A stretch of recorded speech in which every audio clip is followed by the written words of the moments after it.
Hello everyone, I am PyrosGG, and today I'm re-recording my guide to undermining the competition, which is my guide about how to use the Undermine journal. In case you don't know, we have moved from our old blog to thegoldstorm.com, and our YouTube has also been changed from PyrosGG. It is now the Goldstorm blog, so you can find links to that on thegoldstorm.com. And let's jump right into it. Right now I've loaded up the homepage for the Undermine Journal, which you can see right here. And on this page you will find a list of all the U.S. realms and their respective alliance, horde, and neutral auction houses. The Undermine Journal also has a European page, so if you're looking for European realms, you can just look right here. Something you may not be used to seeing if you're on the Undermine Journal quite frequently is today is patch day. Or not patch day, today is realm maintenance. So all the realms are currently offline, which means all the Undermine Journal information is slightly out of date.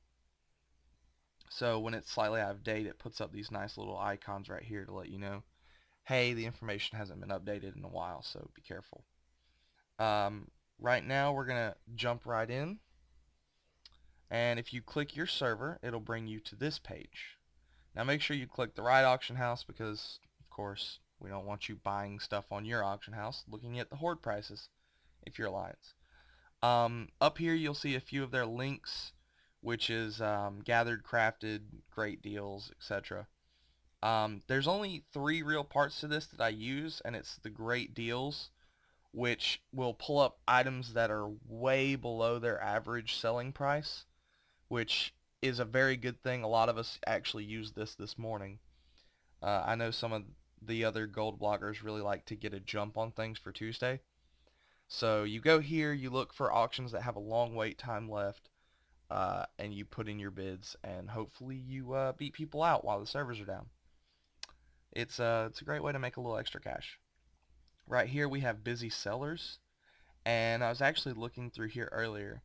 5,269 auctions, okay? That is a lot of auctions. I don't care who you are.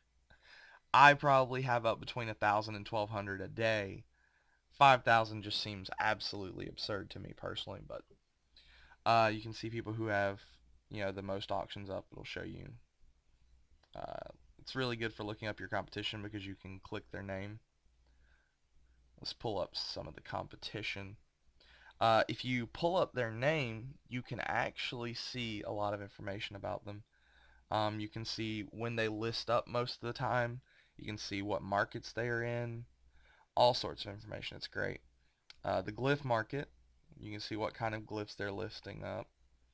You can see what kind of armors they're selling, whatnot.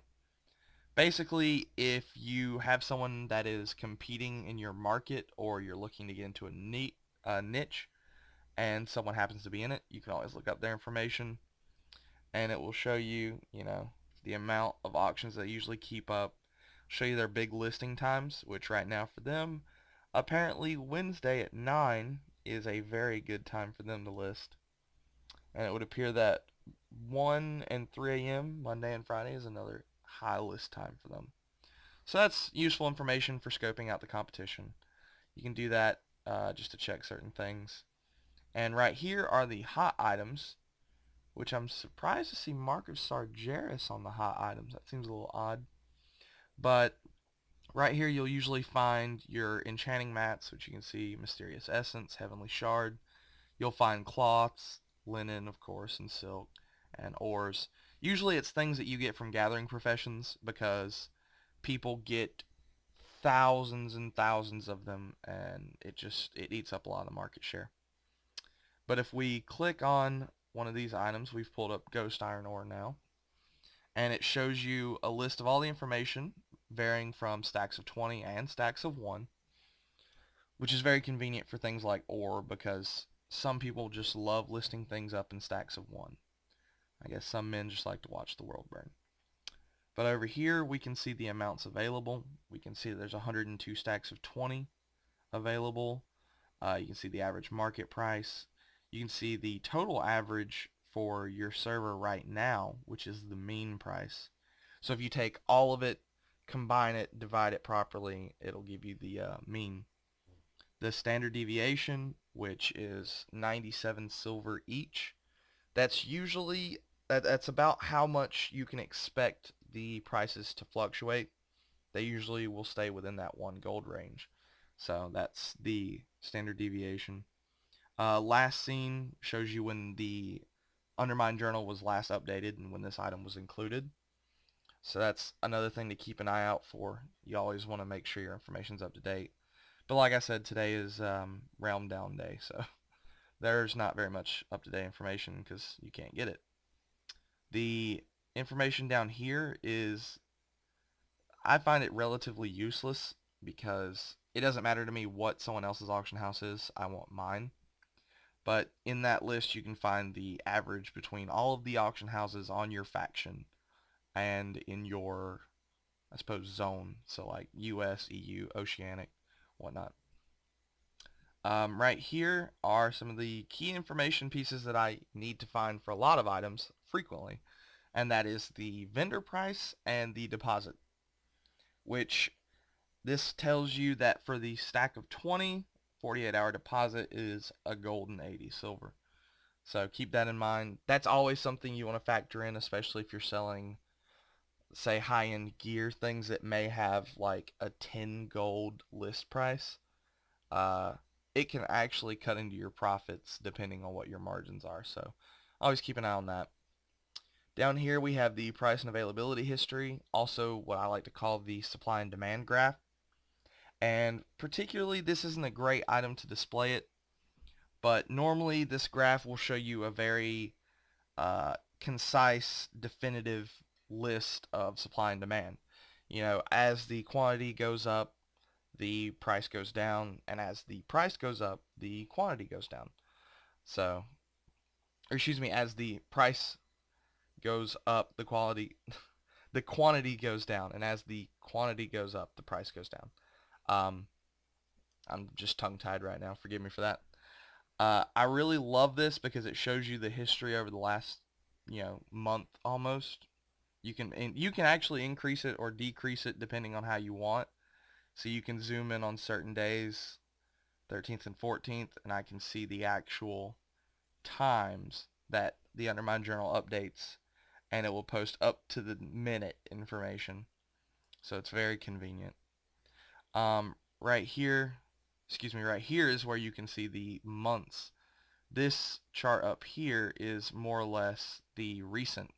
So I think this one goes by 10 days, and this one I believe goes 6 months. Or is it?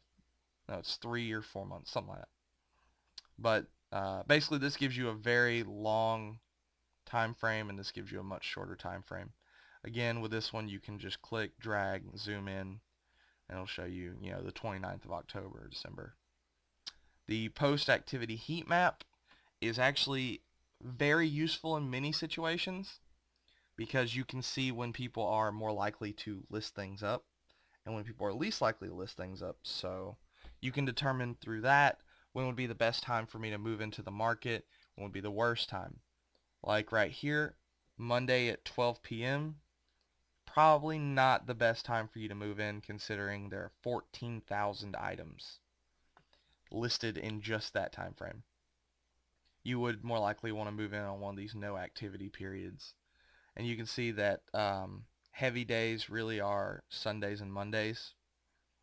So you can see it has a few darker spots on Monday. The darkest spot, which means the most auctions were listed up that day at that time. And then you can see the least listed, low activity, 1200, and that would be about the lowest aside from the no activity hours. Now down here you have the list of other auction houses. You'll see the Horde version in the red and the Alliance version in the blue. And it's a really, again, fairly useless chart if you're not server transferring. But if you are, say you're in one of these servers out here, which this one is Kel'Thuzad. If you're moving from, say, Kel'Thuzad to Draka, you would want to look at this chart and see what information you can get. to see how different your auction houses will be. Now right here, actually I missed the part.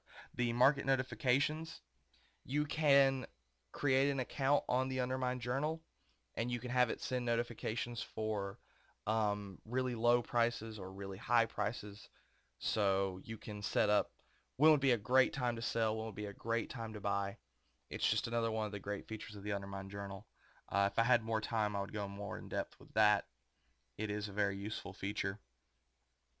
Right here, you can see all the currently listed auctions. So all of these people have listed their auctions up, and it will tell you in the posted amount how much time is expected for the auctions to last. And that's based pretty much around the information that they can gather for when they receive the information. So usually it's within an hour of being exactly accurate. I wouldn't say it's 100% accurate. I've I've not really tested it, but in my experience, it usually seems to be a little bit off. Um, so that seems to be pretty much it for the Undermine Journal. If you've never used it, I highly suggest you start checking it out, keeping an eye on your prices. You know, it helps you spot a lot of the market trends. It helps you understand how people are working on your server, when would be good times to list, when would be good times to buy, what prices can you expect, do certain things cause huge fluctuations. And with the graph, you can even go back and look at, all right, so this was a patch day. Let's see what the market did when we had a patch. For instance, in 5.1, I was looking at the Undermine Journal, and I could see ore going through the roof, which I had read the patch notes and previously bought a lot of it.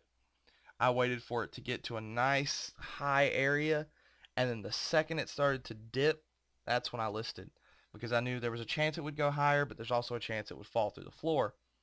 You always want to make sure that you are keeping up to date with your information. That way you can maximize your profits, which, let's face it, that's what we're all here for anyway. So I hope this has been helpful, and I hope you can utilize this information to make more gold on your auction house. My name is PyrosGG, and you can check us out at thegoldstorm.com, and we will have more videos up on the YouTube channel shortly. So I hope to see you around. Till next time.